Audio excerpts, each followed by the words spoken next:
Hello. So, what I'm just looking at today is the key principles of my strike, dip, and stratum when I'm given outcrop points. So, here we can just see I have my three outcrop points here. So, I've drawn them in elevation and I have them in my plan view as well. So, I'm just going to draw them in a bit darker so they're easier to see. So here we go, we have my 3 points of that, and I'm just going to label them as well before I start. So here we have A, B, B, and C, C. So pupils will have studied laminar planes in Leaving Cert, and they'd have looked at them quite a bit. So they would have looked at them in relation to oblique planes, just laminar planes in general. And people should have a good grasp of how to manipulate laminar planes, using auxiliary views. So I feel pupils that'll have studied these and really grasp these will be in a very good position to actually complete these questions. And I don't think there will be too much difficulty with the completing it. So I'm just going to look at how we apply these principles. So pupils should know as well from study junior cert even and leaving cert syllabus that if we have a line parallel with the xy in one of our views, that means it's going to be true length in the other. So to find our strike, it's very simple.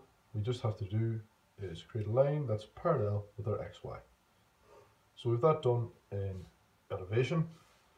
Bring it down into our plan view like this, and there we go. That's it. That's our second point in plan view. So I'll call that point x. X again there, and here we go now, the true length of this line here. So now that we've got the true length of a line, we know if we look parallel to that line, then we're going to see it in a point view. And because this line is straight across our stratum, if we look at a point view of that line, we know we're going to be seeing the edge view of our stratum. People should know this from having studied this topic already.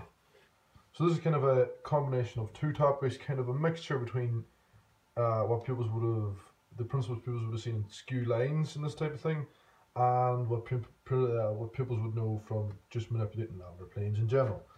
So there we go, that's our line. So now we're looking at our auxiliary views. This is the key principle pupils should know from junior cert and leaving cert. So we draw our lines out parallel to our true length that we created to find our strike. So we know that's our strike angle there. And what we can do is we know this is a auxiliary elevation. So what we're doing is we're looking at an elevation of our laminar plane. So that means we know that the heights are going to be the same as if it was an elevation. And because this is a an edge view of the plane, we know that all three of these points should be in line with each other. So I'll look at this now. So perfect, there we go, all three of our points are in line. And then to create our dip angle is very simple. We can either extend out that line, measure the angle in here, or we can move our x1, y1 up to here and measure that angle in there. So that's the key principles pupils need to know or will be applying, and where they would kind of know them from when they are looking at stratums of ore that have outcrop points. I think pupils, because this is a topic that should be studied near the end of 6th year or 5th year, whichever way you want to call it, pupils should have a good grasp of what's going on here. They should have a very good grasp of how to complete auxiliary views anyway at this stage, because they would look them right the way through junior cert and leaving cert.